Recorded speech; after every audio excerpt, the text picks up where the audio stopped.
మరి మొదటి సంవత్సరం జగన్మోహన్ రెడ్డి జూన్ లో వచ్చాడు, 2019 జూన్ లో వచ్చాడు. జనవరిలో నీకు అమ్మఒడి వేసాడు. జనవరిలో ఎందుకు 75% అటెండెన్స్ ఉండాలి కాబట్టి. ఓకేనా? ఇప్పుడు ఈ ప్రభుత్వం నువ్వు జనవరిలో అమ్మఒడి ఇస్తుందా లేదు చెప్పు నాకు. ఫస్ట్ అకాడమిక్ ఇయర్ కి ఇస్తుందా లేదా? యాడిచ్చారు? అసలు బడ్జెట్ లో పెట్టారు, నీకు చూపెట్టు. బడ్జెట్ లో పెట్టారా చూపిట్టు. మరి పెట్టకుండా ఎట్టిస్తారని చెప్తాను. ఫీజు రియంబర్స్మెంట్ మాట్లాడారా? ఏం మాట్లాడేది ప్రభుత్వం? ఏం తెలుసు అని మాట్లాడుతున్నావు చెప్పు నాకు. బడ్జెట్ తీసి నీకు ఉచితానికి 3 గ్యాస్ సిలిండర్లు ఉచితానికి అని చెప్పారు. ప్రతి సంవత్సరానికి 3 గ్యాస్ సిలిండర్లు. జూన్ నుంచి రేపు మార్చి వరకు కూడా 3 గ్యాస్ సిలిండర్లు ఇస్తున్నారా? ఫీజు రియంబర్స్మెంట్ గురించి అల్లాడతారు. మా తమ్ముడికి ఫీజు రియంబర్స్మెంట్ అల్లాడుతున్నాడు తెలుసా? రైతులకు ఇన్పుట్ సబ్సిడీ ఏది? రైతు భరోసా 20,000 అన్నారు. బడ్జెట్ లో చూపించారా? 10,000 కోట్లు అవుతుంది, 1000 కోట్లు చూపించారు.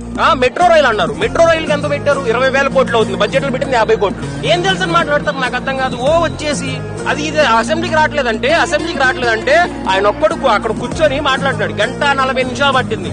అసెంబ్లీలో రావట్లేదు కదా. ఇక్కడ మీడియా గురించి మాట్లాడిన క్వశ్చన్స్ ఆన్సర్ చెప్పమను.